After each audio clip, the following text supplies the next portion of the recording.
You know, it is totally fascinating how we conceptualize security. Oh, absolutely. Like, if you think about protecting your home, you almost certainly think like an engineer. Yeah, you think about physical barriers. Exactly. You install a reinforced steel door, you bolt heavy locks onto the frame. Maybe a deadbolt or two. Right. Or maybe you set up this high-tech alarm system with motion sensors and, I don't know, infrared cameras. You basically build a physical fortress. You do. And sitting inside, you feel this profound sense of safety. You're convinced that absolutely no one is getting through that barrier without a literal battering ram. It's a very tangible, comforting way to view the world. I mean, placing our trust in the physical strength of the things we build. We just assume that threats only come in the form of brute force. But consider a completely different scenario. Yeah. Someone walks up to your impenetrable steel door. Okay. They aren't carrying a battering ram. They are wearing a high-visibility utility vest and carrying a clipboard. Oh, I see where this is going. Yeah. They ring the bell, flash an ID badge that you barely even glance at, and say, hey there, city gas inspector. We have a reported leak in the neighborhood, and I need to check your basement valves immediately, or this whole block could go up. Wow. What is your reaction? I mean, you don't just unlock that massive steel door, you actually hold it wide open for them. You invite them right in. Exactly. You personally bypass every single piece of billion-dollar security technology you installed simply because someone pushed the correct psychological button. And that scenario is the absolute definition of a bypass system. All the reinforced steel and surveillance tech in the world becomes totally irrelevant if the operator of the system, meaning you, is wired to respond to specific conversational triggers automatically. It's terrifying when you phrase it like that. It really is. The Right. vulnerability isn't in the door at all. It's in the biological hardware of the person turning the lock. And that profound vulnerability is exactly what we are exploring in today's deep dive. So, welcome in, everyone. Our mission today is to explore this incredible stack of field notes, research data, and excerpts based on the groundbreaking work of an experimental social psychologist. And the context behind his research is just brilliant. It really is, because this researcher, he didn't start out trying to manipulate people. In fact, he spent a large portion of his life as a self-confessed patsy. He is remarkably transparent about that, which I love. He admits that for as long as he can remember, he was just the ultimate easy mark. The guy you want to sell a bridge to. Exactly. Like if a peddler came to the door, he bought the vacuum cleaner. If a telemarketer called, he ended up with, 5 magazine subscriptions he didn't even want. Right. He even bought tickets to the sanitation workers' ball simply because someone asked him in the right tone of voice. No. So, driven by just the sheer frustration of constantly being taken for a ride, he decided to dedicate his entire career to studying the psychology of compliance. He wanted to uncover the invisible architecture of a yes. Yes. But what makes this deep dive so special, I think, is his methodology. Oh, totally. Because standard laboratory experiments with college students sitting in sterile rooms, that just wasn't giving him the complete picture. No, it wasn't. So he took his research to the streets. He effectively became a spy. A literal undercover researcher. For 3 years, he engaged in participant observation. He infiltrated the training programs of encyclopedia sales teams, advertising agencies, fundraising organizations. High-pressure car dealerships too, right? Yep, those two. He wanted to learn directly from the compliance professionals, the people whose actual livelihoods, whose mortgages and grocery bills depend entirely on their ability to make you comply. And the overarching revelation he walked away with is both elegant and deeply unsettling. Unsettling is definitely the word. Because these compliance professionals, they aren't using magic, and they aren't just relying on charisma either. What they're doing is hijacking the necessary, highly efficient mental shortcuts that our brains actually evolved to use. Right, because we live in this profoundly complex, stimulus-rich world. Exactly. To survive it without experiencing constant cognitive overload, our brains had to develop automatic processing routines. So the core theme of our exploration today is that these compliance tactics work precisely because they weaponize our own evolutionary adaptations against us. Okay, let's unpack this, because by the end of this deep dive, you, listening right now, are going to understand 4 primary weapons of automatic influence detailed in this research. You're going to learn the hidden psychological forces that dictate your daily behavior. And crucially, you are going to learn how to defend yourself when you recognize these weapons being pointed at you. But to truly grasp human manipulation, We actually need to step outside of human behavior for a second. Okay, where are we going? We need to look at the animal kingdom. We have to understand how automatic behaviors are physically wired into a brain, and the foundational concept here revolves around the maternal instincts of a mother turkey. Oh man, I was reading through this section of the notes, and the turkey experiment is genuinely wild. It really is bizarre. I mean, I always assumed maternal instinct in animals was this holistic emotional bond. But ethologists, the scientists studying animal behavior in natural environments, they discovered something deeply mechanical about it. Very mechanical. Like, a mother turkey is fiercely protective. If a polecat, which is her natural enemy, approaches, she will viciously attack it. Without hesitation. Right. And the researchers found that even a stuffed fake model of polecat drawn toward the turkey on a string will trigger this furious response of squawking and clawing. The aggression is absolute. I mean, Yep. until the researchers introduce a single, highly specific variable. A tape recorder. Yes. Inside that stuffed polecat, they hit a small tape recorder playing the cheep cheep sound of a baby turkey. Just that one sound. Just that sound. Huh. And when it plays, the mother turkey's entire behavioral paradigm shifts instantaneously. She stops attacking. She actually gathers the stuffed enemy polecat underneath her body to warm it and protect it. Which is insane to picture. It is. And the moment the researchers turn the tape recorder off, she immediately attacks the stuffed polecat again. It is literally like someone flipping a light switch. Yeah. And what's fascinating here is the discovery of what scientists call fixed action patterns and the trigger features that activate them. Okay, break that down for us.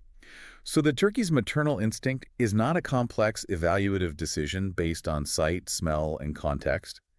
It is essentially a pre-recorded behavioral tape waiting to be played. Right. The cheep cheep sound is the trigger feature. Click goes the trigger, whir goes the automatic behavior. The mother turkey acts entirely like an automaton. From an outside perspective, it looks totally absurd. But from an evolutionary standpoint, it is flawlessly efficient. I mean, 99% of the time in nature, the only thing making that specific cheep cheep sound is a healthy baby turkey. So the shortcut works. Exactly. It saves the mother turkey the cognitive energy of evaluating every single entity she encounters. Now, I have to jump in here and push back a little bit, because I completely understand how a turkey, which literally has a bird brain, relies on a single acoustic trigger to dictate its behavior. Fair point. But humans have a prefrontal cortex. We possess higher-order thinking, logic, reasoning. We do not just blindly react to a single sound like a broken machine. We evaluate context, right? It is a very comforting thought to believe our intellect shields us from automaticity. But Harvard psychologist Ellen Langer conducted a brilliant experiment to demonstrate that humans possess their own quick whir tape. It was Xerox machine study. Exactly. She went to a university library where people were waiting in line to use a copy machine. She wanted to test if the mere structure of a request could trigger automatic compliance, independent of the actual substance of the request. Okay. So she started by approaching the person at the front of the line and asking, "Excuse me, I have 5 pages. May I use the Xerox machine because I'm in a rush?" Which is a completely rational request. I mean, she provides a legitimate reason. She is in a rush, and she only has 5 pages. Right. And the compliance rate reflected that logic. Yeah. 94% of the people allowed her to cut in front of them. Makes sense. For her second test, she removed the reason entirely. She just asked, "Excuse me, I have 5 pages. May I use the Xerox machine?" And predictably, compliance dropped, right? Significantly. Yeah. Down to 60%. People want a reason before they give up their spot. Sure. But her third request is where the illusion of our higher order thinking totally shatters. She approached the line and asked, "Excuse me, I have 5 pages. May I use the Xerox machine because I have to make some copies?"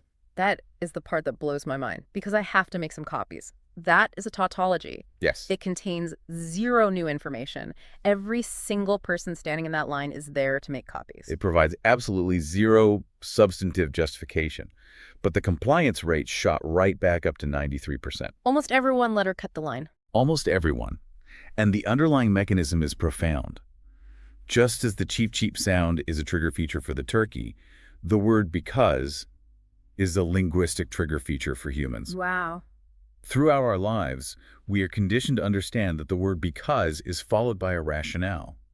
So when our brains are in a state of low-stakes processing, the mere sound of the word because acts as a heuristic cue. Our brain just hears because, assumes a valid reason is attached, and saves energy by complying. Click were. Exactly, click whir. We are responding to the syntax of a reason, not the semantics of it. Which is a little scary. It makes you realize how often we are just running on autopilot, and this perfectly sets up the story from the notes about the turquoise jewelry. Oh, I love this example. It's so good. The researcher tells the story of a friend who owned an Indian jewelry store in Arizona. She had the specific allotment of turquoise jewelry that was good quality, but it simply was not selling. It was just sitting there. Right.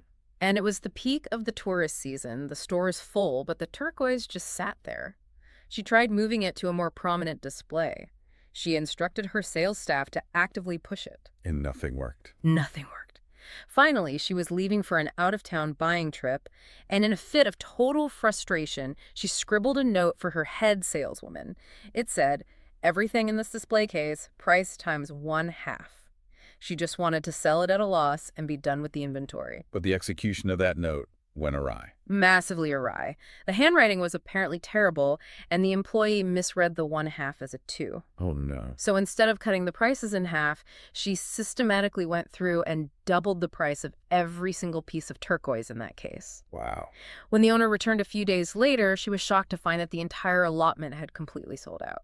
But it hadn't sold at a discount. It had sold at double the original price. On the surface, that defies every fundamental law of economics. Yeah. It appears completely irrational. Totally. But when you analyze it through the framework of mental shortcuts, it makes perfect, predictable sense. You have to look at the demographic of the buyers. Right, the tourists. These were relatively affluent vacationers who possessed very little genuine knowledge about turquoise jewelry. They walked into a store presenting a highly complex stimulus environment. Hundreds of pieces, different cuts, different colors. And they lacked the expertise to systematically evaluate the actual quality of the stones. Exactly. So what does the human brain do when faced with a complex decision it doesn't have the data to solve? It relies on a heuristic. It pulls up a rule of thumb learned through lifelong cultural conditioning.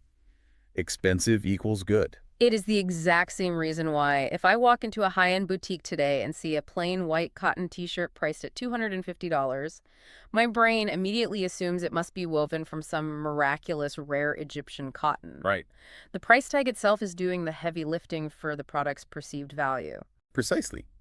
Usually in our society, price and worth are tightly correlated. Things that cost more generally are of higher quality. So for those tourists, price alone became the solitary trigger feature for quality. They wanted to buy good jewelry. They saw the artificially inflated high price and clicked where the automatic tape played, they purchased it. And we shouldn't view this as pure foolishness on their part, honestly. Why not? Because in the long run, betting on the expensive equals good shortcut is a highly rational, efficient approach to surviving in a modern world where we simply do not have the time or energy to deeply research the supply chain and material composition of every single item we purchase. Yeah, that makes sense. We need the shortcuts just to get through the day.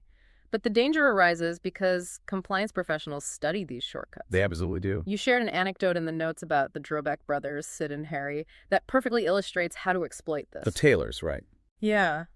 They ran a men's tailor shop in the 1930s. Sid worked the front of the shop, and whenever he helped a new customer try on a suit, he would feign a severe hearing impairment. He'd pretend to be deaf. Exactly. He would constantly ask the customer to speak louder. When the customer finally found a suit they liked and asked the price, Sid would yell to the back of the room, "Harry, how much for this beautiful suit?" Setting the stage. Harry, the head tailor in the back, would look up and shout a highly inflated price. "For that beautiful all-wool suit, $42. Sid would cup his ear, pretend he didn't hear, and yell, "How much?" And Harry would shout again. Louder, $42. The theatricality of the setup is what makes it so devastatingly effective. It's brilliant. Then Sid would turn to the customer, smile warmly, and say, "He says $22. Oh, man. And the customer would practically throw the $22 onto the counter and sprint out of the shop with their suit before poor Sid realized the massive mistake he had just made. They thought they were getting away with something. The customer thought they were exploiting a deaf old man to get an incredible bargain. But in reality, the Drobeck brothers had weaponized the expensive equals good shortcut. They established an anchor of high quality with the fake $42 price tag, triggering the automatic assumption of worth.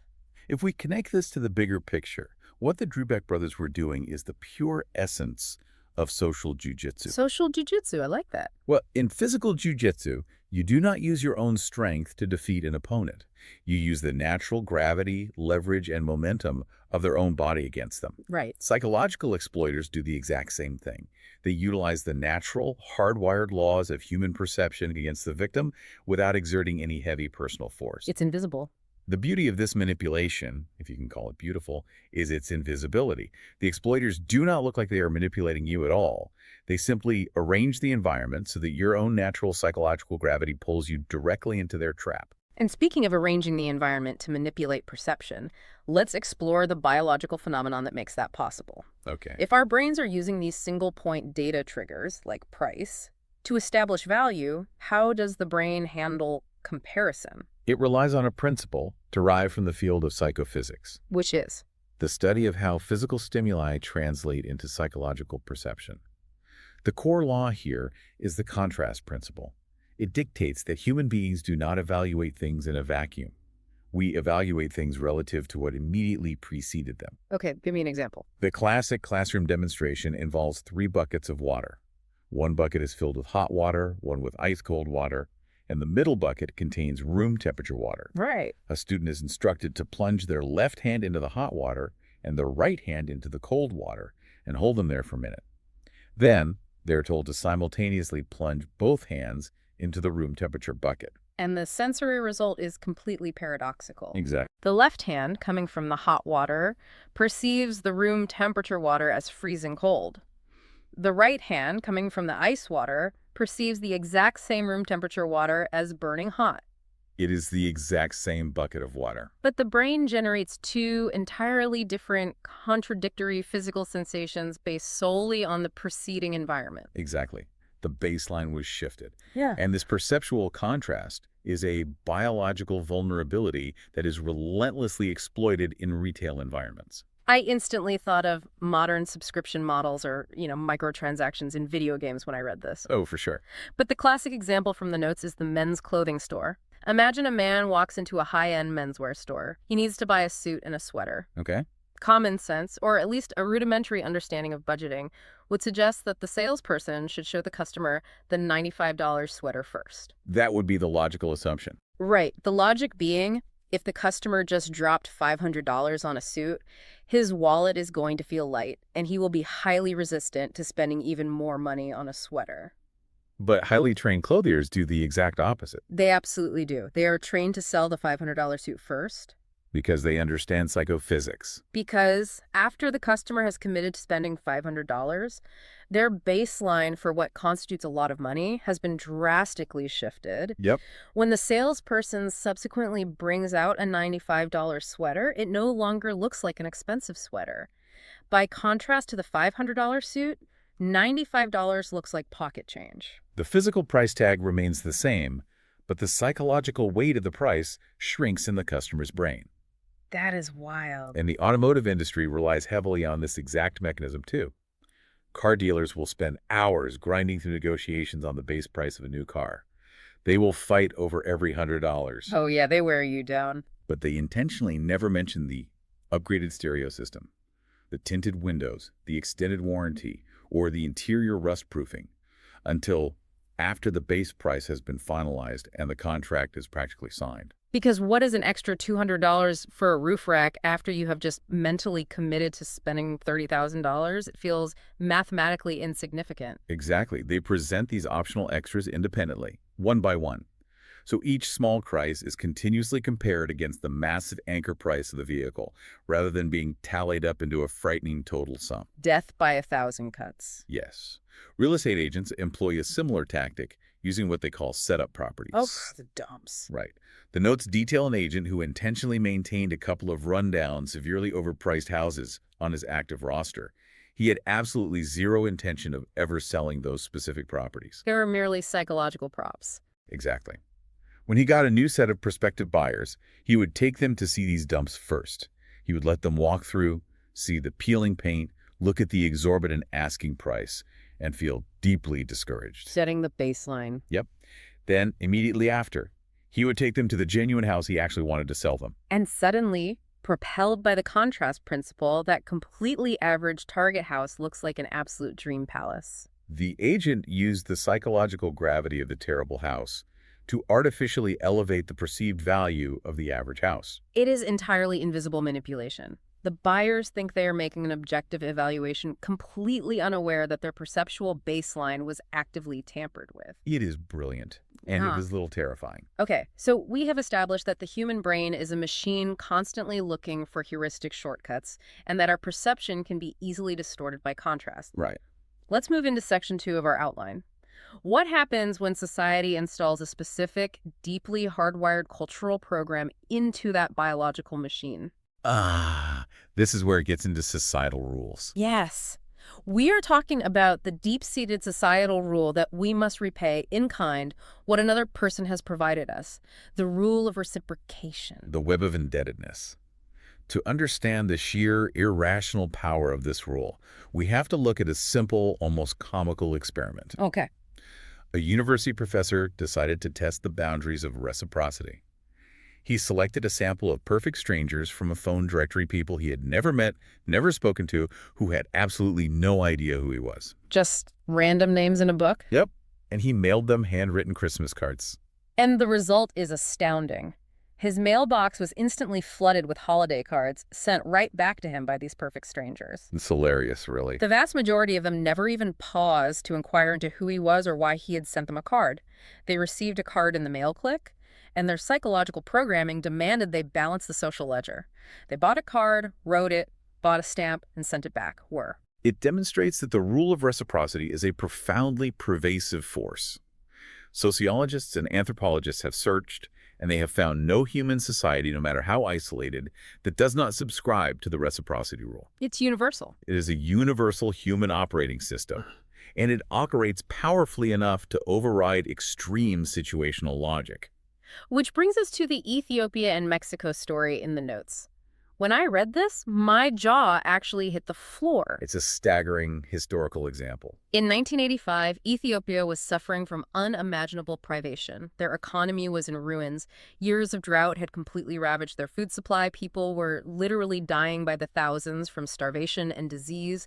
It was one of the most severe humanitarian crises of the century. Horrific conditions. Yet during that exact same year, the Ethiopian Red Cross somehow managed to send $5,000 in relief aid to Mexico to help the victims of the devastating Mexico City earthquakes. From an economic or survival standpoint, a starving nation sending critically needed funds out of the country is utterly incomprehensible. How does a country that cannot feed its own citizens send relief money away? Because in 1935, exactly a half-century earlier, Mexico had sent aid to Ethiopia when they were violently invaded by Italy. 50 years earlier. The obligation survived for 50 years. Against all countervailing forces, an ocean of distance, acute famine, immediate self-interest, and the passage of generations, the obligation triumphed. It's amazing. The need to reciprocate a favor is wired into us deeper than the instinct for self-preservation. It has to be wired that deeply for human civilization to exist. Renowned cultural anthropologists like Richard Leakey argue that this specific web of indebtedness is the very essence of what separates humans from other primates. It's what makes us human. It is the defining characteristic of humanity. In early human history, this internalized rule allowed individuals to share vital resources, food, energy, physical care, with the absolute confidence that it was not simply being lost or given away. It essentially created the concept of credit. Exactly. Because individuals knew they would be repaid, we were able to develop the division of labor, the exchange of diverse goods, and eventually complex cities and societies.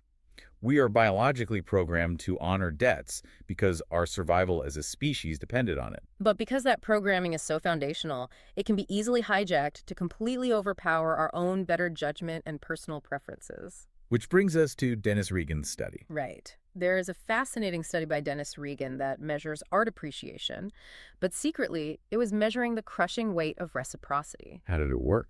A researcher poses as a fellow test subject named Joe. Joe and the real subject are sitting in a room evaluating art. In the first scenario, Joe leaves the room for a break and comes back with two 10-cent bottles of Coca-Cola. He gives one to the actual subject, completely unprompted, and casually mentions he bought one for himself too. Okay.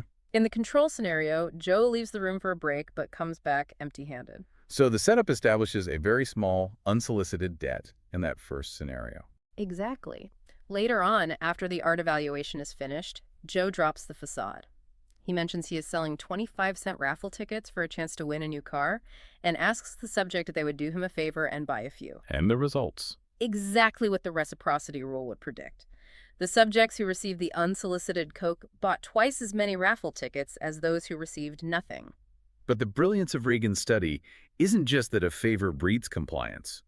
It is how that favor interacts with our personal feelings. Right, because I have to play devil's advocate here. Go for it. If a guy randomly brings me an ice-cold Coke during a boring experiment, I am naturally going to like him more. He seems like a nice guy, so maybe I buy his raffle tickets simply because I like him, not because of some rigid evolutionary rule of reciprocity. Isn't this just a study measuring liking? That is the exact variable Regan wanted to isolate. During the experiment, he actually had the subjects fill out surveys measuring precisely how much they liked Joe. Oh, that's smart. For the control group, the people who didn't get a Coke liking mattered immensely. The more they reported liking Joe, the more raffle tickets they bought. It was a direct correlation. Makes sense. But for the group that received the unsolicited Coke, Regan found something extraordinary. Liking Joe made absolutely zero difference. Wait, none at all? None. The subjects who explicitly stated on the survey that they disliked Joe, who found him annoying or abrasive, bought exactly as many raffle tickets as those who liked him. Wow. The internal pressure of the reciprocity rule completely overwhelmed and nullified the influence of personal dislike. If you owe someone, you owe someone.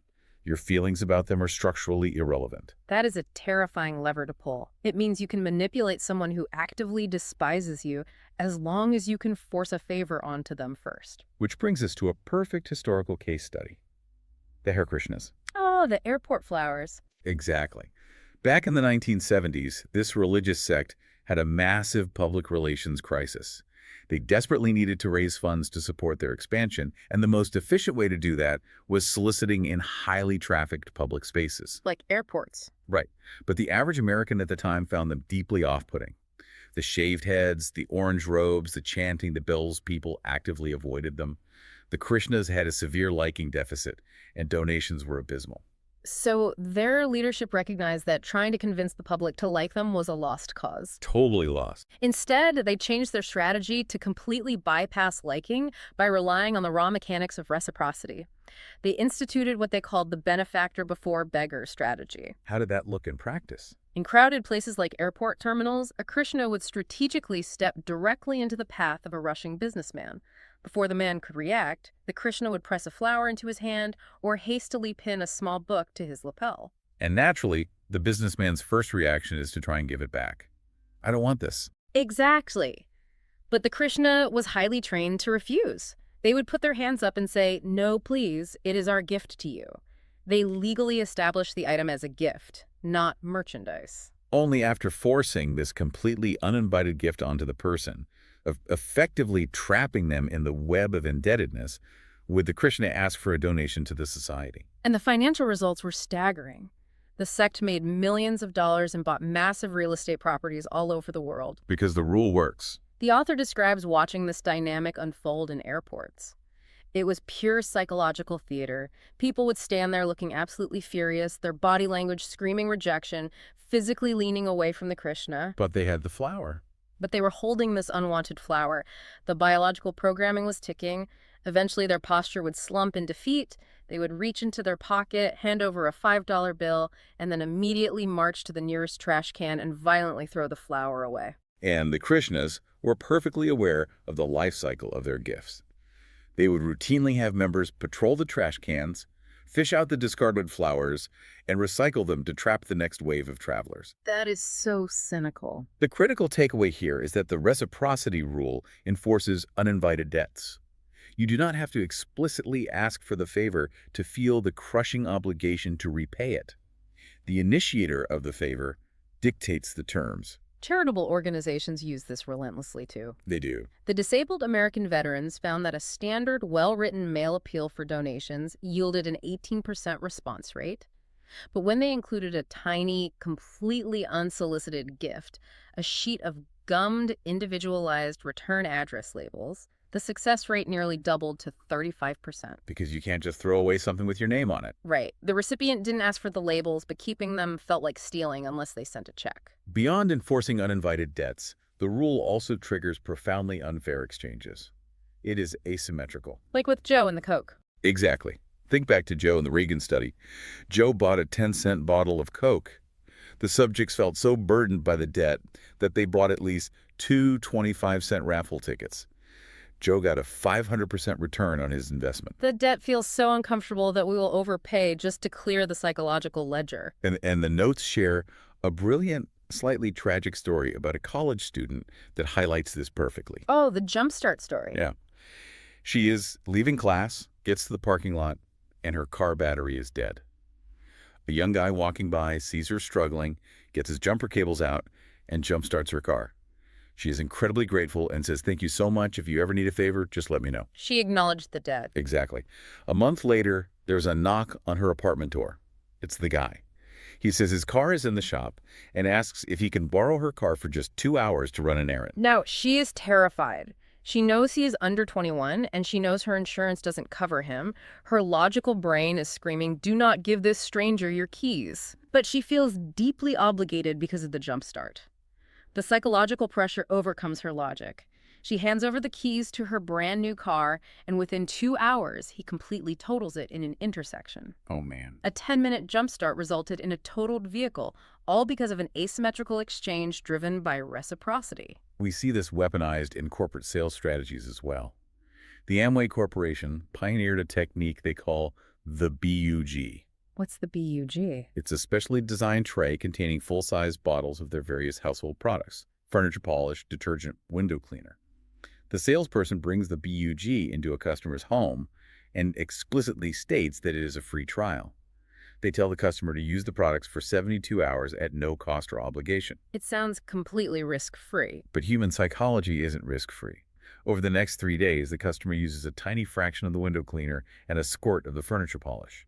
When the Amway representative returns to collect the BU, the customer is overwhelmed by the psychological burden of having consumed even a small portion of the free gift. They feel beholden. Exactly. The feeling of being a moocher or a freeloader is so socially abhorrent to us that the customer inevitably ends up buying the remaining highly overpriced bottles just to clear the invisible debt they accrued. Now, I want to take a brief pause here.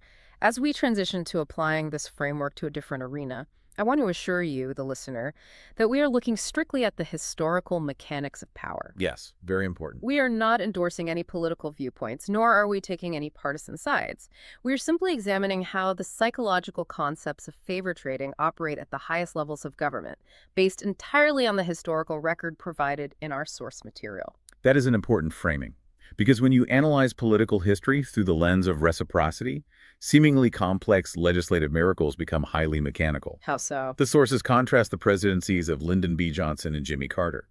When LBJ assumed the presidency following the Kennedy assassination, he managed to push a truly unprecedented volume of sweeping legislation through Congress in a remarkably short period. And political scientists largely attribute this success not simply to his political savvy, but to the massive, sprawling stockpile of favors he had systematically accumulated during his decades as a power broker in the House and Senate. He had done favors for nearly everyone in Washington. When he became president, he simply called in his chits. He activated the web of indebtedness. And the contrast is Jimmy Carter. Carter campaigned heavily on the specific promise that he was a Washington outsider. He proudly declared that he owed nothing to anyone in the establishment. The electorate loved it. But when he got there, But when he arrived at the White House, despite having heavy Democratic majorities in both the House and the Senate, he struggled immensely to get his early legislative programs passed. why? Because the reciprocity rule works both ways. He owed nobody anything, but crucially, nobody owed him anything either. Right. The gears of Washington operate on the grease of reciprocity, and he had none to apply. We also see the dark side of this equation in the financial sector. The sources quote Charles H. Keating, Jr., who was a central figure in the massive savings and loan crisis of the late 1980s. Oh, the Keating Five. Right.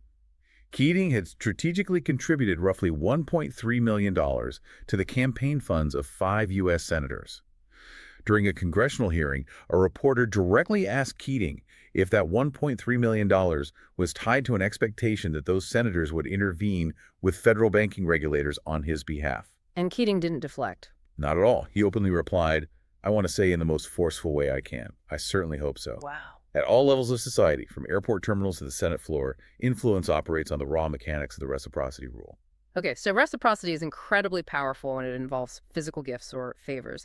But the notes detail a secondary mutated form of this rule that I found absolutely fascinating, mostly because I realized I have fallen victim to it myself. Rejection, then retreat. Yes, it is not about exchanging gifts, it is about exchanging concessions. The general rule of reciprocity states that we must repay a favor with a favor. But the cultural corollary to that rule dictates that we must make a concession to someone who has made a concession to us. Exactly. The author shares a personal story of walking down the street when an 11-year-old Boy Scout approaches him.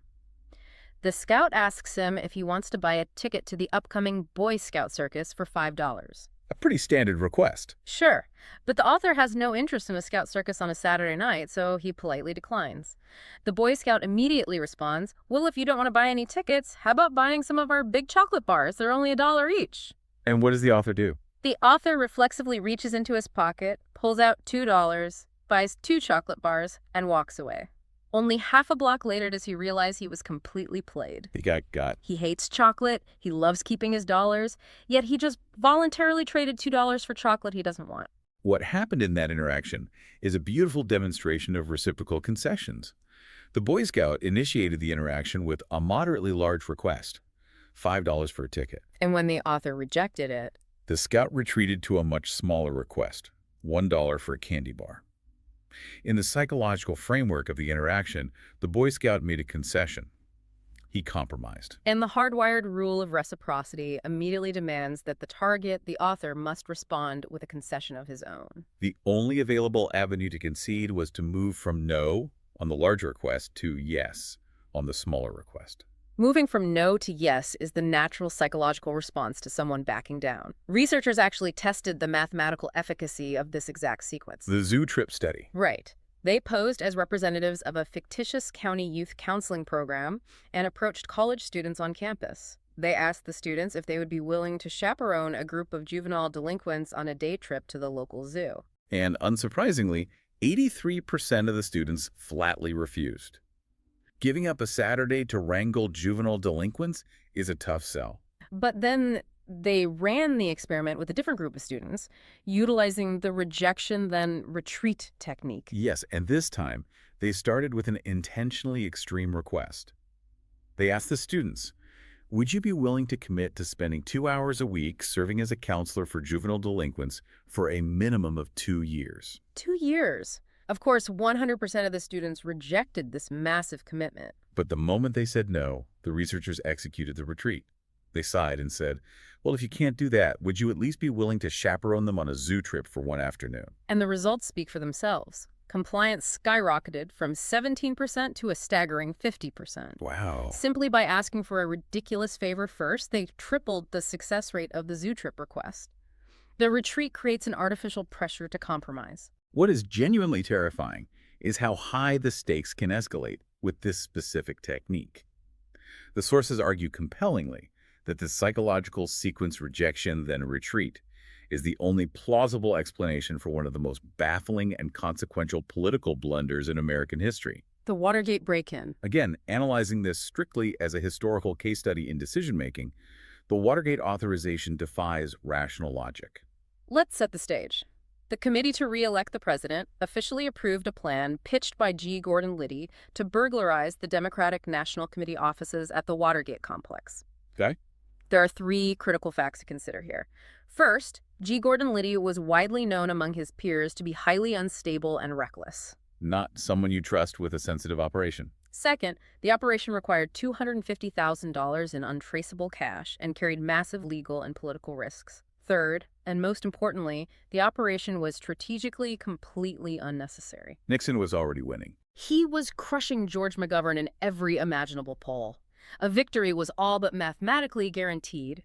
So how do incredibly intelligent, high-ranking political operatives approve such a foolish, high-risk, low-reward plan. Because the $250,000 wiretapping plan was not G. Gordon Liddy's initial proposal.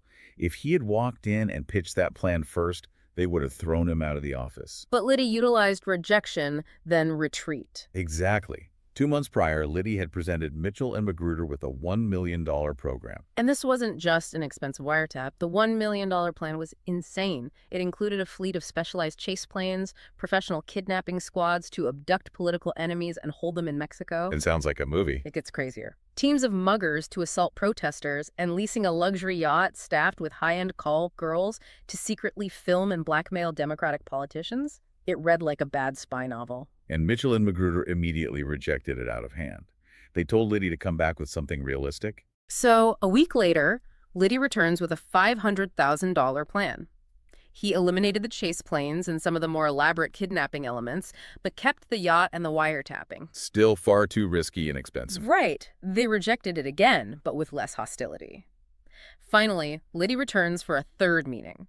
He presents his bare-bones, significantly compromised $250,000 plan, which simply involves breaking into the Watergate offices to install listening devices. And suddenly, cognitive contrast and reciprocal concessions perfectly align. Compared to a $1 million kidnapping yacht, $250,000 for a standard political wiretap doesn't look crazy at all. It looks like a highly reasonable concession. Jeb Magruder later testified that after starting at the $1 million mark and forcing Liddy to retreat twice, they felt a genuine psychological reluctance to send him away with absolutely nothing. They felt obligated to concede to his final compromise. And here is the absolute proof that this was a psychological trap. There was only one man in the room who vigorously objected to the $250,000 plan. His name was Frederick LaRue. And what was his deal? Guess what? LaRue was the only person in the room who had not been present for Liddy's first two insane proposals. So he was totally fresh. He was entirely immune to the contrast principle and the pressure of reciprocal concessions because he had not experienced the retreat. To him, evaluating the $250,000 plan in a vacuum, it looked like exactly what it was. A terrible idea. This raises an important question. How do you actively defend yourself against a weapon that is wired into your own evolutionary biology? Right, because you cannot realistically navigate society by rejecting every single favor, gift, or concession anyone ever offers you. No. If a coworker brings you a cup of coffee, you cannot leap up and scream, "I refuse to be manipulated by the web of indebtedness." You would become a paranoid social outcast within a week. We want to accept genuine kindness. We don't want to live in a state of constant social warfare. So what is the tactical response? The defense lies in a specific mental maneuver. You do not reject the initial gift. You accept it gracefully. But if the giver subsequently reveals themselves to be a compliance professional seeking an asymmetrical exchange, you must aggressively redefine the initial gift in your mind. Give me a practical example of how that works. Let's say a local fire safety inspector comes to your front door. He offers to give your home a free fire safety inspection and hands you a free, high-quality home fire extinguisher. You accept the favor. It's a nice gesture. Sure. But if, the moment the inspection ends, he immediately launches into a high-pressure, fear-based sales pitch for an incredibly overpriced home alarm system, you must execute the mental maneuver. You have to redefine the fire extinguisher. Exactly. It is no longer a gift. It is a sales device. Oh, I see. The fundamental rule of reciprocity dictates that genuine favors are to be met with favors. It absolutely does not require that calculated commercial tricks be met with favors. Once you redefine the object in your mind, once you recognize it as a mechanism of manipulation rather than an act of kindness, the psychological burden of debt vanishes instantaneously. You can thank him for the sales device and comfortably show him the door. Exactly. That is incredibly empowering. You neutralize the weapon by changing the classification of the ammunition. You accept it for what it functionally is, not for what it is theatrically represented to be. Well said. Okay, so that covers the traps set from the outside, the gifts and concessions offered by others. Let's transition into section 3 of our deep dive.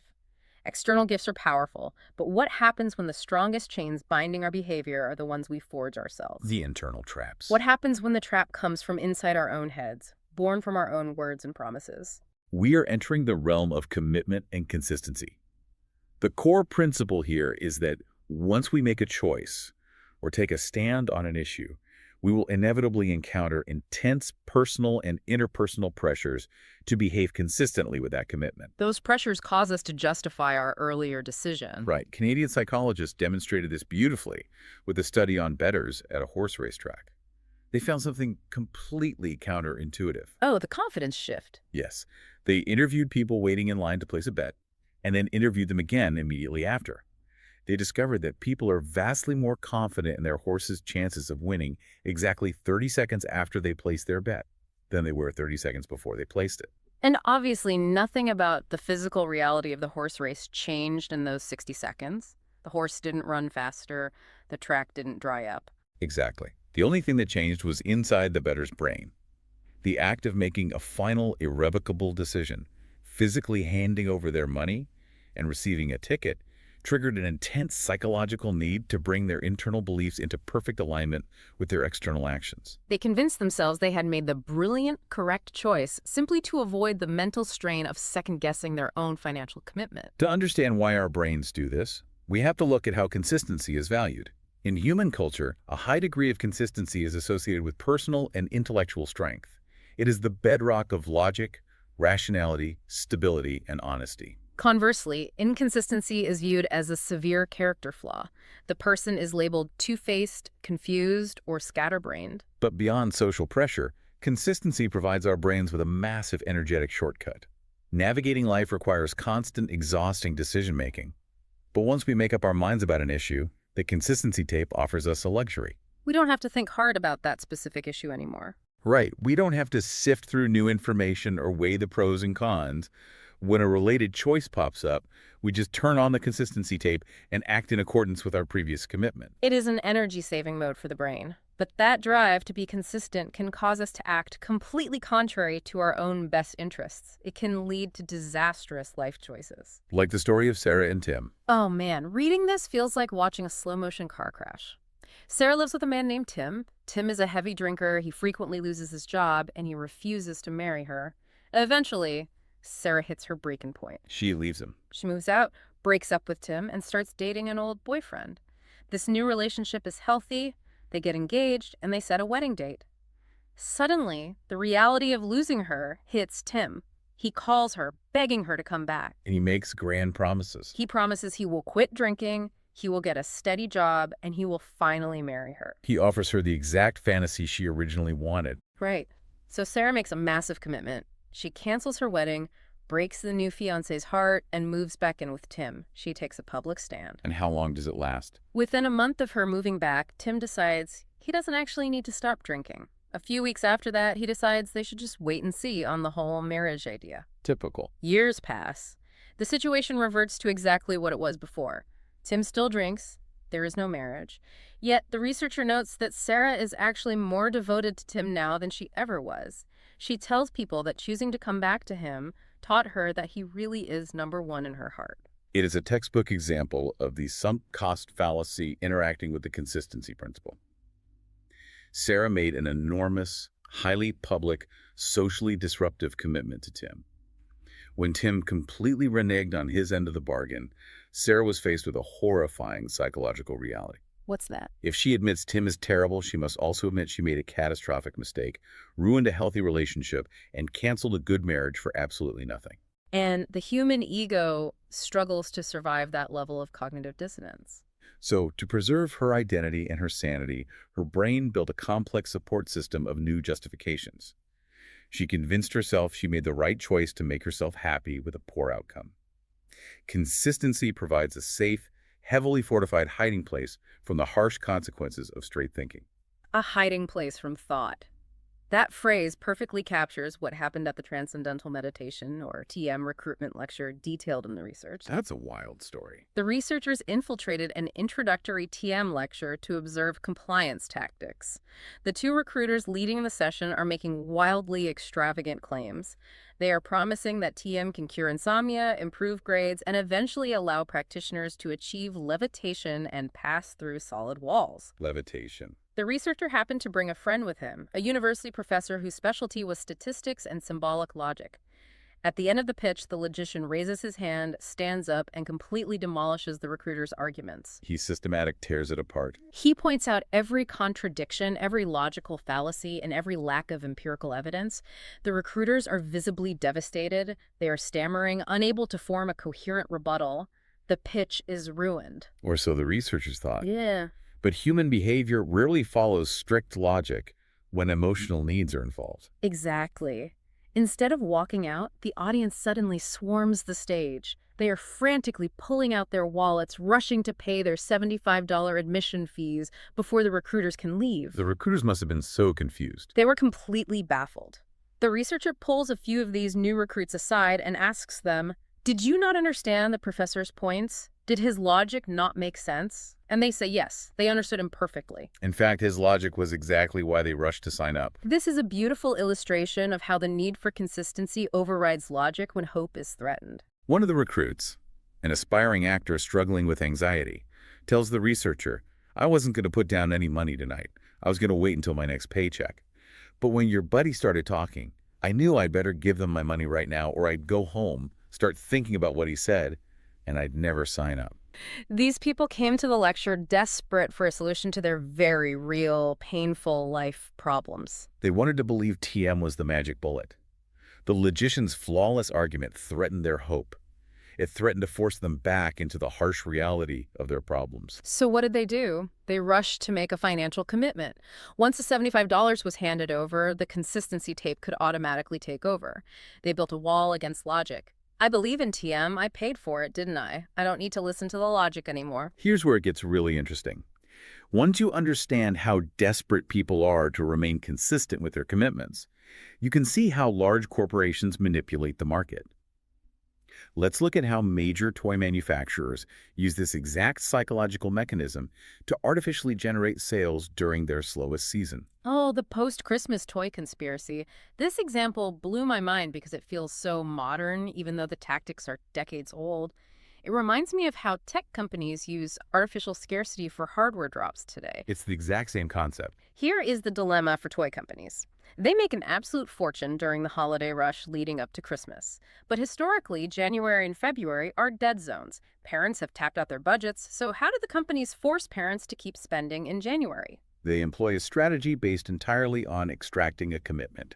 In November, they heavily advertise a very specific, highly desirable toy on Saturday morning cartoons. Let's say a deluxe electric road race set. The kids see the ads, they relentlessly beg for the toy, and the parents, wanting to make them happy, promise to buy it for Christmas. The commitment is verbally made. But the toy companies intentionally undersupply the retail stores with that specific road race set. Yes, they artificially restrict the inventory. So the parents go to the toy store in December to fulfill their promise, and they find the shelves completely empty. It is sold out everywhere. But the parents still need to put something of equal value under the tree. Conveniently, the toy companies have supplied the stores with an abundance of substitute toys, action figures, and building sets. The parents buy the substitutes to save Christmas. Then the holidays pass. Right after Christmas, the toy companies aggressively start running the advertisements for the original road race set again. And that is the trigger. The kids see the ad, point at the TV, and whine to their parents, you promised I would get that for Christmas." And the parent, trapped by their own verbal commitment and terrified of being seen as a liar by their child, trudges back to the toy store in late January. And the shelves. The shelves are now magically fully stocked with the road race set, and the parent buys it. The toy company successfully extracted double the sales from the parent, the substitute toy in December and the committed toy in January. It is a brilliant, ruthless application of psychology. It all pivots on that initial commitment. Once you get someone to go on record to make a promise, consistency pressures automatically kick in to ensure they fulfill it. And this concept forms the foundation of what compliance professionals call the foot in the door technique.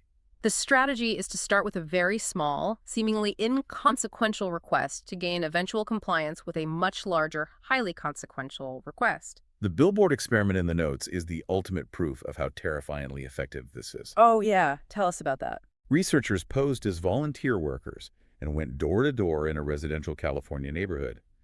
They asked homeowners for permission to install a massive, poorly painted, incredibly ugly wooden billboard on their beautiful front lawns that read, "Drive carefully." To make sure the homeowners understood how awful it would look, they showed them a photograph where the massive sign completely obscured the entire front of the house. Unsurprisingly, 83% of the residents told them to get lost. However, the researchers approached a different group of residents in the same neighborhood, and with this group, they achieved a shocking 76% compliance rate. Three-quarters of these people agreed to let strangers destroy their landscaping with this hideous billboard. And the only difference was a tiny interaction that happened 2 weeks prior. 2 weeks before the big request, a different volunteer had come to their door and asked them to accept and display a tiny 3-inch square sign in their front window that simply read, "Be a safe driver." It was such a trivial, unobtrusive request that almost everyone agreed. But agreeing to that tiny request fundamentally altered their internal self-image. By placing that small sign in their window, they subconsciously started viewing themselves differently. They were no longer just homeowners. They were now public-spirited citizens who cared deeply about traffic safety. When the massive, ugly billboard request arrived 2 weeks later, they agreed to it in order to remain consistent with their newly adopted identity. The initial small action wasn't just a favor. It was an identity-shifting commitment. And the researchers pushed this even further to see how fluid that identity shift could be. In a variation of the experiment, the initial small request had absolutely nothing to do with driving. Right. A volunteer asked residents to sign a petition to Keep California Beautiful, a standard environmental beautification petition. Nearly everyone signed it. 2 weeks later, a different volunteer arrived and asked them to install the massive, ugly, drive carefully traffic safety billboard. And nearly 50% of them agreed. Exactly. Signing a generic beautification petition somehow psychologically committed them to accepting an ugly traffic safety billboard. Why? Because the act of signing the petition changed their view of themselves. They became people who take action for civic causes. Once that identity was forged, they felt an intense pressure to comply with any request that aligned with being a good, cooperative citizen. It perfectly illustrates how our identity is shaped by the actions we take, rather than the other way around. And this exact psychological mechanism was weaponized on an industrial scale by the Chinese communists in the POW camps during the Korean War. Now again, looking strictly at the historical psychological tactics without taking any political sides, the ideological assault they launched on American prisoners was incredibly sophisticated. Unlike the North Koreans, the Chinese didn't primarily rely on physical brutality to extract information. They used what they called a lenient policy, which was a highly engineered system designed to extract tiny, seemingly harmless commitments that would slowly but permanently change the prisoner's self-image. They understood that if you try to force a man to betray his country all at once, he will resist with his life. But if you take a foot-in-the-door approach, you can unravel him piece by piece. They started incredibly small. An interrogator would ask an American prisoner to simply agree to a mild, undeniable statement like, "The United States is not perfect." Most prisoners would agree because obviously no country is completely perfect. But once the verbal commitment was made, they escalated. A few days later, they would ask the prisoner to write down a short list of specific ways the U.S. wasn't perfect. Then, they would ask him to read that list aloud in a small discussion group with other prisoners. Step by step. Finally, they would ask him to write a longer essay expanding on those specific points. The prisoner thinks he's just jumping through hoops to avoid punishment, but before he knows it, the Chinese are broadcasting his essay on anti-American radio across the entire camp, with his name attached to it. The critical psychological pivot in that sequence is getting the commitment in writing. Researchers refer to this as the magic act. Writing is incredibly powerful because it provides undeniable physical evidence of the commitment. You can claim you are misquoted if you just say something, but if you write it down in your own hand, you cannot easily deny it, even to yourself. Furthermore, a written document can be shown to other people. This creates an intense external pressure to act consistently with how the public now perceives you. The prisoner sees his own handwriting, criticizing his country. He hears his peers calling him a collaborator, and his brain struggles with the cognitive dissonance. To resolve the tension, he begins to actively align his internal beliefs with the physical evidence of his actions. He starts to truly believe the anti-American sentiments he wrote down. This sounds so historical, but the exact same mechanic is used everywhere today. It makes me think of modern social media. When someone posts a slightly controversial take online and people start arguing with them, they don't reconsider their stance. The fact that they wrote it down and published it locks them in. They double down and become radicalized, simply to remain consistent with their initial post. Sales companies use this exact strategy too. Amway explicitly requires its sales force to write down their sales goals. Not type them, not think about them, but physically write them on paper. During the cooling off period laws in the 1970s, where customers could legally cancel door-to-door purchases within 3 days, companies were losing massive amounts of money. So they changed one tiny thing. What do they do? They stopped having the salesman fill out the sales agreement and had the customer fill it out themselves. That simple physical act of writing down the details drastically reduced the cancellation rate. It solidifies the commitment. But if we want to examine how extreme these commitment rituals can become, we have to look at what sociologists call the effort extra. The rule is simple. Commitments are most deeply internalized when they are active, public, and require significant effort or pain. The more pain or trouble a person goes through to attain something, the more they will subconsciously tend to value it. The section in the notes comparing tribal initiations to college fraternities is jarring. The sources describe a tribe in southern Africa called the Thonga. When a young boy is around 10 or 12 years old, he is taken from his family and put through a horrifying 3-month initiation process in what they call the Yard of Mysteries. The rituals are brutal. He is severely beaten with clubs by the older men. He is left entirely exposed to the bitter winter cold without blankets. He is systematically deprived of water. He is forced to eat unsavory foods, like half-digested antelope grass, and he is constantly threatened with death if he fails to show bravery. It sounds like pure barbarism. But anthropologists point out that these are highly calculated functional rituals, and researchers draw a direct, undeniable parallel between those specific tribal trials and the Hell Week hazing rituals of modern American college fraternities. If you look at the records of severe hazing, you see the exact same elements. Physical beatings, exposure to freezing weather, forced thirst, the consumption of disgusting foods, psychological punishments, and threats of severe harm. I have always wondered about this. Every few years, a tragic hazing story hits the news. Universities have tried absolutely everything to ban Hell Week. They threaten to revoke charters. They expel students. Administrators constantly try to suggest alternatives, like Help Week, where pledges could prove their dedication by doing civic tasks. Like yard work for hospitals, building playgrounds, reading to the blind. But the fraternities resist these positive alternatives with everything they have. Some chapters have actually rioted when forced to substitute community service for hazing. Why on earth do they fight so hard to keep torture alive? Because the fraternities understand the psychology of commitment better than the university administrators do. There is a landmark study by Aronson and Mills on the psychology of initiation. They found that individuals who are forced to endure severe pain, embarrassment, or extreme effort to join a group will subsequently convince themselves that the group is incredibly valuable, even if the group is objectively boring or worthless. The hazing builds fierce, unbreakable group solidarity. The reason fraternities adamantly refuse to substitute community service for hazing is because of the concept of inner responsibility. Exactly. This clicked for me when I read it. If a pledge went through a grueling weekend of manual labor, but the labor was for a charitable cause like fixing the roof of an old-age home, he could easily justify the pain by saying, "I did it for charity. I suffered because it was a good deed." The fraternity absolutely does not want that external justification.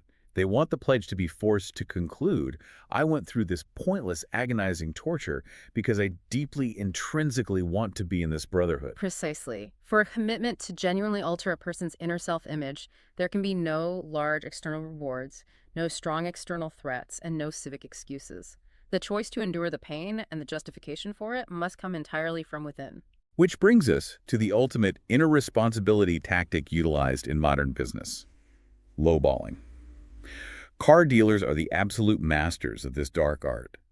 The strategy is to offer a deeply induced commitment, allow the customer to build a psychological foundation under it, and then remove the initial inducement. A salesman will offer a customer a car for an incredibly great price, say $400 below the competitor across town.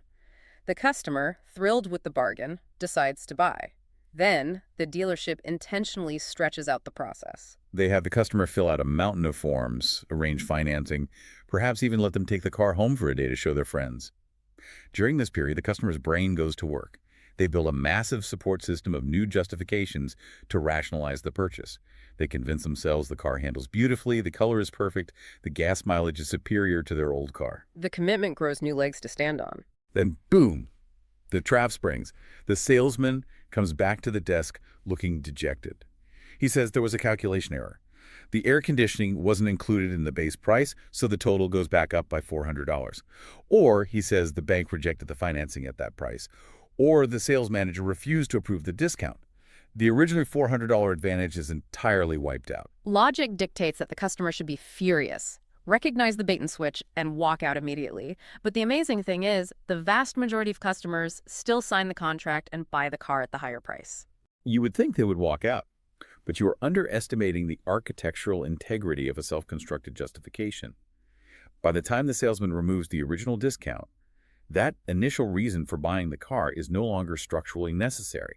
The decision to buy the car is now standing entirely on all those new legs, the new justifications about the handling, the color, and the mileage that the customer built in their own head. The customer takes inner responsibility for the choice to buy the car, completely forgetting that the choice was initially entirely manufactured by a fake discount. It is brilliant because the victim actually does the psychological heavy lifting for the exploiter. The researchers even tested this in a positive context with energy conservation in Iowa.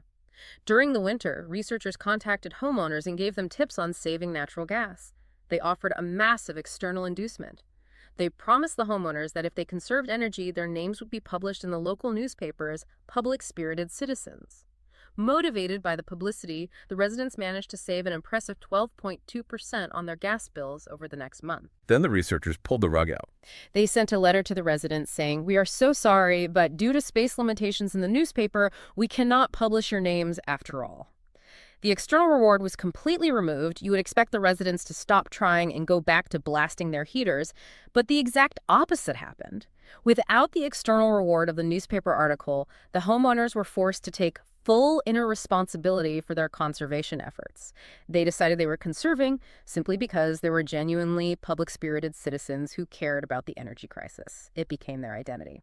The next month, their energy savings actually increased to 15.5%. The low-ball technique locked in their behavior permanently. So how do we fight this? We cannot avoid making commitments, and we cannot spend our lives paralyzingly terrified of being consistent. You mentioned Ralph Waldo Emerson's famous quote earlier. "A foolish consistency is the hobgoblin of little minds." The key word in that quote is foolish. We have to train ourselves to recognize the precise moment when our drive for consistency shifts from rational to foolish.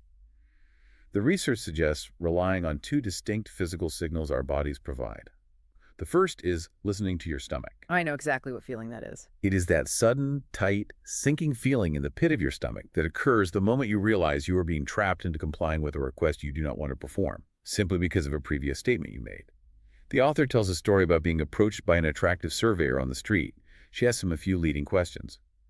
Do you like to go out to dinner? Do you enjoy the theater? He, wanting to sound sophisticated, enthusiastically agrees to all of it.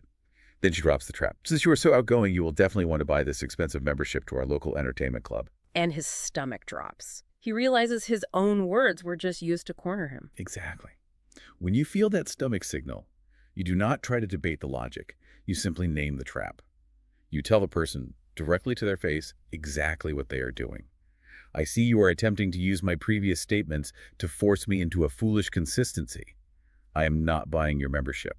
It breaks the spell instantly. But the notes highlight a more insidious problem. Sometimes the trap is set so deeply and you have built up so many of your own internal justifications that your stomach doesn't catch it.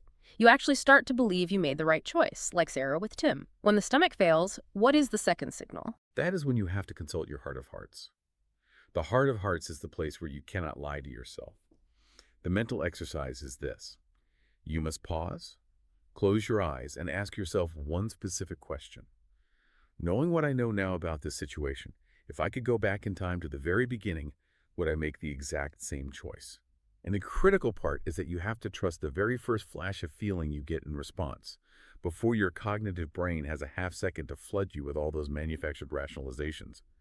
If the immediate flash is negative, you have to find the courage to walk away from the sunk cost. That is powerful, practical advice. Okay, let's transition into section 4 of our deep dive. Truths are us.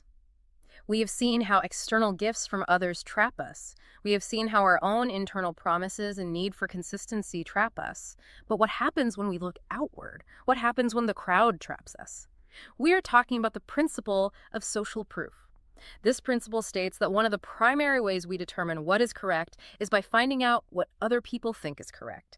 And nothing illustrates the absurdity of this better than the invention of canned laughter. Laugh tracks on television sitcoms. It is universally despised. If you ask anyone on the street, they will tell you they hate laugh tracks. Right. Directors hate them. Actors consider them an insult to their comedic timing. They sound incredibly phony and blatantly manufactured. Yeah. Yet, despite universal distaste, network television executives use them religiously. Why? Because decades of rigorous audience research proves definitively that they work. It is the mother turkey and the polecat all over again. Exactly. The research shows that playing a laugh track causes audiences to laugh longer, to laugh more often, and to rate the underlying material as significantly funnier than if the track wasn't there. And it is actually most effective when the joke is genuinely bad. We are responding to the disembodied sound of laughter the exact same way the turkey responds to the cheep cheep of the tape recorder. We use the reactions of others as a heuristic shortcut to determine what is funny. We rely on social proof so reflexively that our brains can be entirely fooled by blatantly fake, counterfeit evidence of a crowd. And this reliance on social proof isn't just a minor quirk. It skyrockets and becomes a dominant driving force under conditions of extreme uncertainty. To illustrate how desperate people become for social proof when they are unsure, the researchers actually infiltrated a doomsday cult in Chicago. The cult was led by a woman named Marion Keech. She claimed she was receiving automatic writing messages from an alien race she called the Guardians. The Guardians prophesied that a cataclysmic flood was going to end the world on a specific date, but they promised that the true believers who gathered at Keech's house would be rescued by a flying saucer at exactly midnight before the flood hit. The level of commitment from her followers was absolute. These people gave up everything. They quit their jobs, they liquidated their savings, they publicly cut ties with their unbelieving families. The notes detail how, in the final hours before midnight, they even systematically ripped all the metal zippers out of their pants and tore the metal stays out of their bras, because the aliens supposedly warned that bringing metal onto a highly advanced flying saucer was extremely dangerous. They stripped themselves down to the absolute bare minimum, sat in Keech's living room in total silence, and waited for salvation. And then midnight comes, the clock strikes 12, and absolutely nothing happens. No flying saucer lands on the lawn, no floodwaters begin to rise. The hours tick by. By 2 a.m., the silence in the room is deafening. By 4 a.m., the psychological agony of the group is at a breaking point. They are weeping in total despair. They are facing the horrifying reality that they destroyed their entire lives for a delusion. The cognitive dissonance in that room at 4 a.m. was likely the most intense psychological pressure a human being can endure. But then, at 4:45 a.m., Marion Keech's hand starts moving. She receives another message from the Guardians. It says that because the specific little group of believers had generated so much light sitting together in that room all night, God had decided to call off the flood and spare the entire earth from destruction. It is the ultimate, incredibly convenient rationalization. Which brings me to my pushback. When I read this, my immediate thought was that the prophecy totally and completely failed. The local newspapers knew about them. The world was watching to see what would happen. Logically, shouldn't they have disbanded the group that morning, hidden their faces in total shame, and desperately tried to get their jobs back? From an objective, rationally standpoint, yes, they should have disbanded. But psychologically, they simply could not afford to doubt the validity of the cult. The sunk cost was far too immense. They had sacrificed their entire identity. Physical reality, the lack of a flood, the lack of a spaceship, had completely and utterly disproved their core belief system. So, stripped of physical proof, they desperately needed to manufacture the only other kind of proof available to the human mind: social proof. Convince, and ye shall be convinced. Precisely. Before that night, the cult was highly secretive. They turned away reporters, they ignored potential converts, they didn't want the public involved. But the morning after the prophecy failed, their behavior inverted entirely. They were immediately on the phones, frantically calling newspapers, wire services, and local radio stations. They were out on the streets aggressively trying to proselytize to anyone who would listen. Because they were plunged into a state of massive, paralyzing uncertainty, they needed to bring in a flood of new believers. If they could convince a crowd to believe it, the sheer weight of the crowd's belief would make it feel objectively true again. Uncertainty is the ultimate trigger for the need for social proof. I see this all the time today.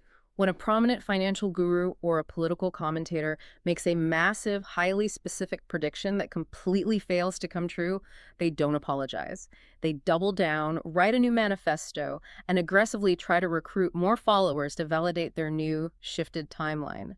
But this reliance on looking to others in uncertain times leads us to one of the most tragic, widely misunderstood phenomena of modern life: pluralistic ignorance, which is commonly known as the bystander effect. It is a dark, tragic consequence of social proof.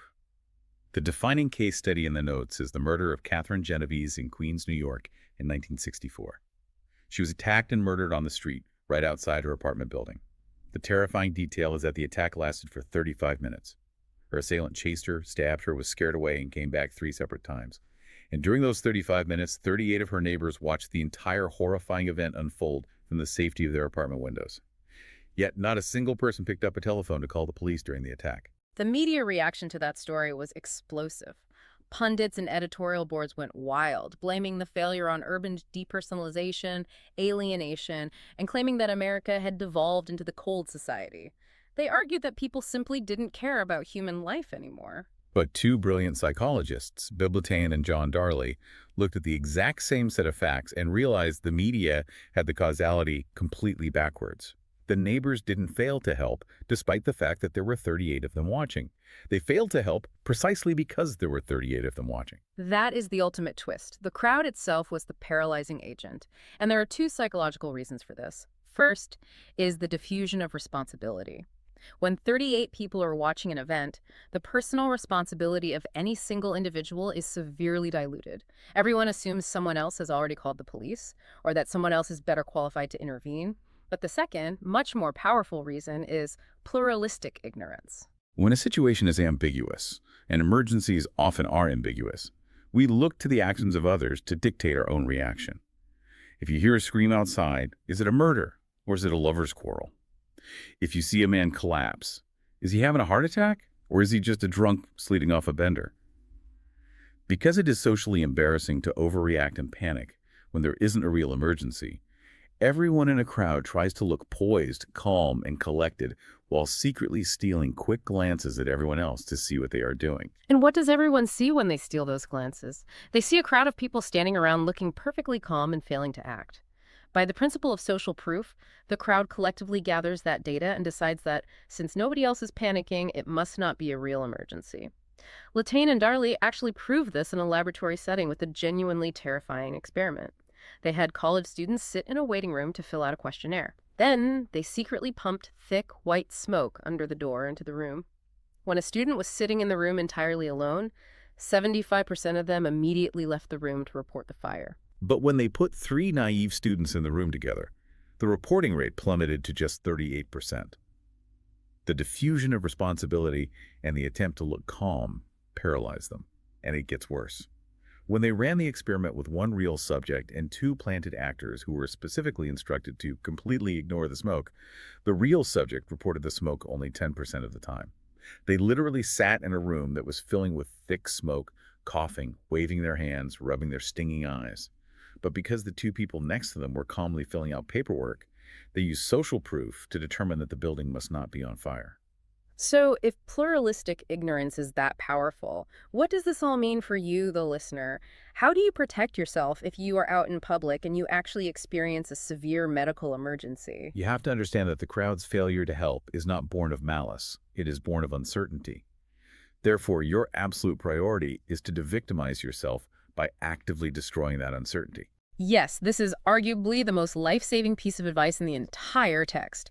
Imagine you are in a crowded park and you suddenly feel the symptoms of a severe stroke. You know you are about to lose your ability to speak clearly or stand up. If you just collapse onto the grass, people walking by will look at you, then look at each other.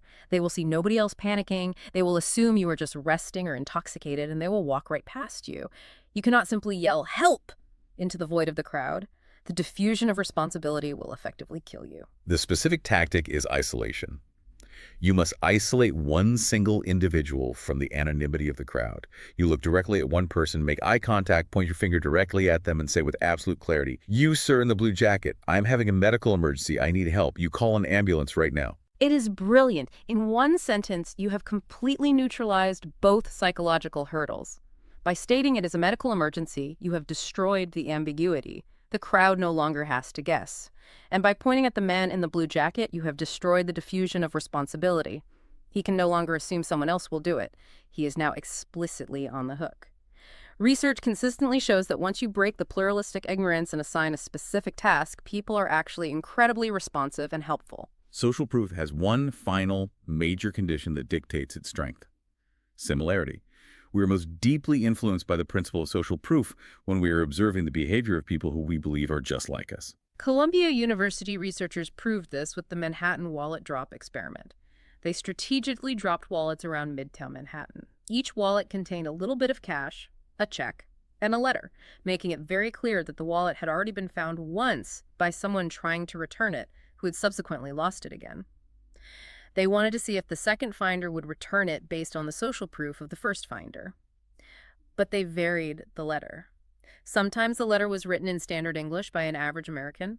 Other times it was written in heavily broken English, indicating it was found by a recent foreigner who didn't understand the culture well. The return rates demonstrate the power of similarity. When the letter indicated the first finder was a foreigner, someone dissimilar to the average Manhattan resident, only 33% of people returned the wallet. The social proof didn't stick because the observer didn't relate to the model. But when the letter was from a similar other, an average American, a massive 70% of people returned the wallet. They looked at what someone exactly like them did in that situation to decide what they themselves should do. This principle applies deeply to children as well. The author shares a very personal story about trying to teach his 3-year-old son, Chris, how to swim. Chris was terrified of the water and absolutely refused to take off his plastic inflatable inner tube. The author was desperate, so he hired a massive 6'2", highly credentialed graduate student who was a former college swimmer to act as a private lifeguard and teacher. It was a total failure. Chris wouldn't go near the water without his ring. The lifeguard was undoubtedly an expert, but he was the wrong kind of model. Exactly. Then, a few weeks later, the author takes Chris to a local day camp. He looks away for a second, and when he turns back, he sees Chris run, jump off the diving board into the deep end, and start paddling around perfectly fine without his floaty. The author is completely stunned. He runs over, pulls Chris out, and asks him, "How did you just learn to swim?" And Chris points to another little boy and says, "Well, I'm 3 years old, and Tommy is 3 years old, and Tommy can swim without a ring, so that means I can too." It is profound in its simplicity. Chris's brain didn't care what a 6'2", 22-year-old lifeguard could do. That was not relevant social proof. It was too dissimilar. He needed to see a similar other, another exact 3-year-old, performing the action to realize it was safe and possible for him to do it too. It is a striking reminder of how deeply fundamentally wired we are to follow the herd, but specifically the part of the herd that closely mirrors our own identity. Wow. We have covered an incredible amount of psychological ground today. We started by exploring the fundamental click-worm mechanics of fixed action patterns, how humans respond to semantic triggers like the word because, and how we rely on heuristic shortcuts to navigate a complex world. We unpacked the crushing evolutionary obligation of the reciprocation rule, demonstrating how a 10-cent Coke or an unsolicited flower can trap us in a web of indebtedness, and how reciprocal concessions can make $1 million kidnapping yacht justify a $250,000 wiretap. We dove deep into the internal traps of commitment and consistency, how tiny choices shift our entire civic identity, and how we stubbornly build new legs to support our decisions, even when the original rationale is pulled away. And we just wrapped up the terrifying herd mentality of social proof, exposing the lethal danger of pluralistic ignorance in a crowd, and giving you the exact words you need to save your own life. These mental shortcuts are not inherently evil. They are absolutely necessary for navigating modern existence. If we stopped to systematically analyze every single decision and piece of data we encountered, we would freeze in a state of perpetual cognitive overload. But we must remain hypervigilant. We have to recognize when a compliance professional is intentionally weaponizing these evolutionary shortcuts against us. When you feel that tightness in your stomach, trust it. Aggressively redefine free gifts so you do not feel a false obligation to return a favor. And always take decisive action to break the ambiguity when you are in an emergency. And as we close out this deep dive, I want to leave you with one last lingering mystery from the text to ponder on your own.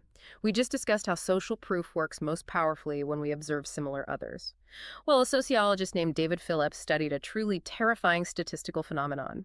He combed through decades of data and found that immediately following highly publicized front page news stories about a suicide, airplanes and cars start inexplicably crashing at an alarming rate in the areas where the story was most heavily publicized. It is an explosive, deadly phenomenon that Phillips coined the Werther effect, named after an 18th century novel that sparked a wave of copycat suicides. The data strongly suggests that people are unconsciously reacting to the news. If the front page story is about a single suicide, there is a massive immediate spike in single fatality car crashes, people driving into trees or bridge abutments. But if the news covers a tragic murder-suicide, there is a subsequent spike in multiple fatality crashes, commercial airplane accidents, or head-on highway collisions. It is dark, subconscious copycat behavior driven entirely by the social proof of the media reporting on similar others. We do not have the time to unpack the full, terrifying scope of the Werther effect today, but I want you to ask yourself a question as you go about your week. The next time an emergency, a national tragedy, or even just a major cultural trend dominates the 24-hour news cycle, how much is the media's broadcasted social proof secretly dictating the hidden behaviors of the crowd around you? Are the people sitting next to you in traffic or standing next to you in line acting on their own objective free will? Or are they just biological machines blindly responding to the latest trigger feature broadcasted into the atmosphere? It certainly forces you to reconsider the structural integrity of your own internal security system, doesn't it? It really does. You can build the heaviest steel door in the world, you can bolt the locks, but if your psychological wiring is left exposed and unexamined, you will eventually unlock that door yourself. Keep questioning your assumptions, keep learning how your mind works, and join us next time for another deep dive.